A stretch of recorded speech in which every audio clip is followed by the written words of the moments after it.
കോഴിക്കോട് പുതിയ സ്റ്റാൻഡിലെ തീപിടുത്തത്തിൽ വിവിധ വിഭാഗങ്ങളുടെ സംയുക്ത പരിശോധന. അപകട കാരണം ഷോർട്ട് സർക്യൂട്ട് എന്നാണ് പ്രാഥമിക നിഗമനം. കെട്ടിടത്തിൽ അനധികൃത നിർമ്മാണം തെളിഞ്ഞാൽ ശക്തമായ നടപടി സ്വീകരിക്കുമെന്ന് മേയർ ബീന ഫിലിപ്പ് പറഞ്ഞു.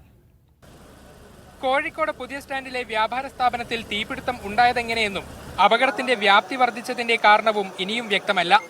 ഈ കാര്യങ്ങൾ പരിശോധിക്കുന്നതിനു വേണ്ടിയാണ് വിവിധ വിഭാഗങ്ങളുടെ സംയുക്ത പരിശോധന ഇവിടെ നടന്നത്. Fire force, police, forensic, electrical commissionerate തുടങ്ങിയവർ പരിശോധന നടത്തി. ഷോർട്ട് സർക്യൂട്ടാണ് അപകട കാരണമെന്നാണ് പ്രാഥമിക നിഗമനം. സംഭവത്തിൽ മറ്റു ദുരൂഹതകളില്ല എന്ന് പോലീസിന്റെ രഹസ്യാന്വേഷണ വിഭാഗം റിപ്പോർട്ട് നൽകി. അതേസമയം കത്തിയ വ്യാപാര സ്ഥാപനത്തിന്റെ പാർട്ട്ണർമാർ തമ്മിൽ ചില തർക്കങ്ങൾ നിലനിന്നിരുന്നു. ഇതും അന്വേഷണത്തിൽ ഉൾപ്പെടുത്തിയിട്ടുണ്ട്. അതിനിടെ കെട്ടിടത്തിലെ അനധികൃത നിർമ്മാണമാണ് അപകടത്തിന്റെ വ്യാപ്തി വർദ്ധിച്ചതെന്ന പരാതി അന്വേഷിക്കുമെന്ന് മേയർ ബീന ഫിലിപ്പ് പറഞ്ഞു. കെട്ടിട നിർമ്മാണത്തിലെ പിഴവ് തന്റെ ശ്രദ്ധയിൽപ്പെട്ടിരുന്നില്ല എന്നും മേയർ പറഞ്ഞു. വന്ന ശേഷം അനുമതി കൊടുത്തായിട്ട് ശ്രദ്ധയിൽപ്പെട്ടിട്ടില്ല. എന്തായാലും അത് പരിശോധിക്കും. എല്ലാ ചെയർപേഴ്സൺസും അതുപോലെ എല്ലാ ഡിപ്പാർട്ട്മെന്റൽ ഹെഡ്സും ചേർന്നുള്ള ഒരു മീറ്റിംഗ് ആയിരിക്കും. അതിനുശേഷം അന്വേഷിച്ച ശേഷമേ ഇതിനെക്കുറിച്ച് റിപ്പോർട്ട് പുറത്തുവിടാൻ സാധിക്കും.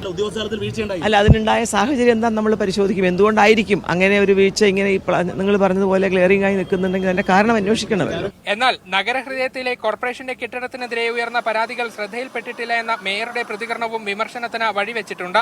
പരിശോധനയ്ക്ക് ശേഷം ഉദ്യോഗസ്ഥർ നൽകുന്ന റിപ്പോർട്ടിന്റെ അടിസ്ഥാനത്തിൽ വിഷയത്തിൽ നടപടികളുണ്ടാകും. മീഡിയ 1 കോഴിക്കോട്.